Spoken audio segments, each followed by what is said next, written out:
So let's now write our very first line of JavaScript code.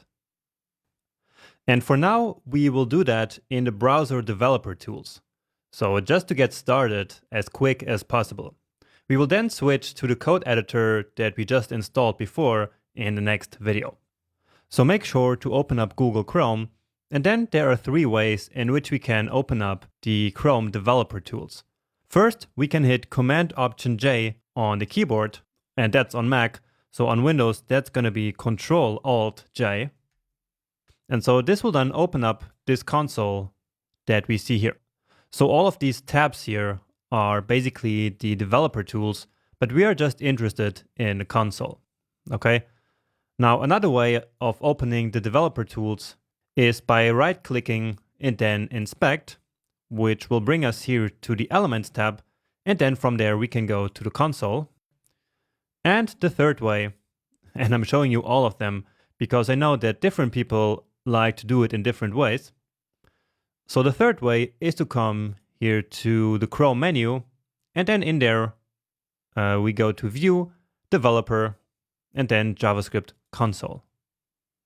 Okay, and so we're back to the JavaScript console.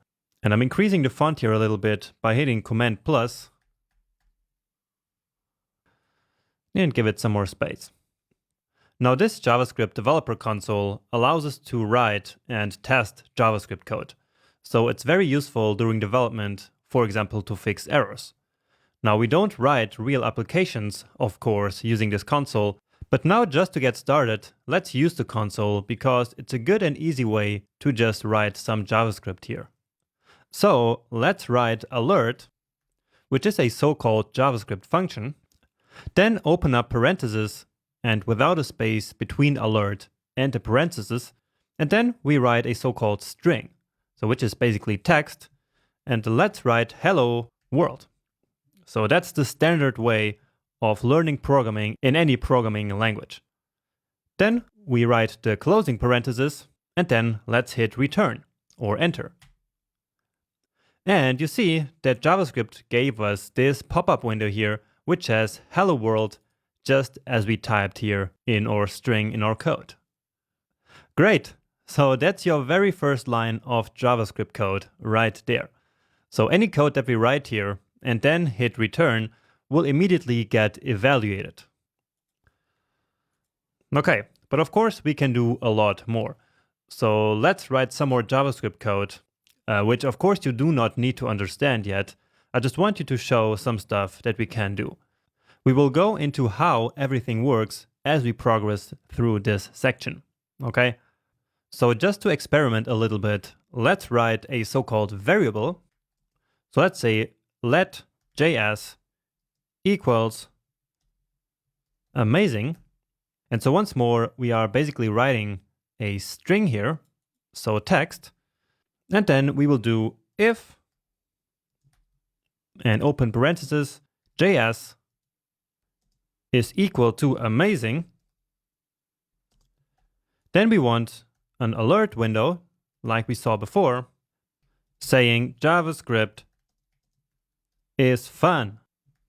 And if I hit now return, we get this window which says JavaScript is fun. Okay?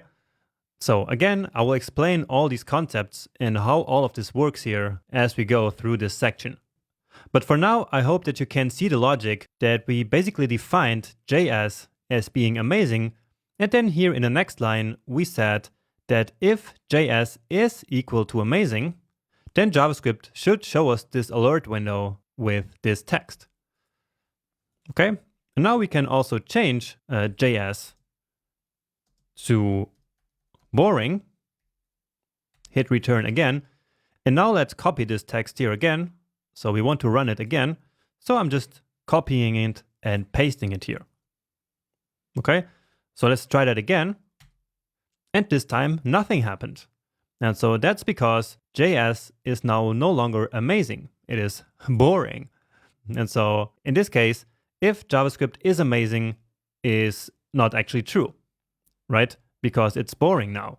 And so in this case, the alert window is not shown. Now there's also another way of going to the previous command, which is by hitting the up arrow on the keyboard. So just like this. And so we can see all the previous commands that we used before. Great. Now another thing that we can do is to do simple math operations. Let's say just 40 plus 8 plus 23 minus 10, let's say. Hit return, and then here we get the result. So basically we can use this as a calculator. And I hope that you can see how useful this is going to become later down the road. Okay, and that's it for now. So I hope that this gave you a nice first taste of the language and of everything that is ahead. So if you want, you can experiment a little bit more with this, or you can move on right to the next lecture where we will learn what JavaScript actually is. So see you there.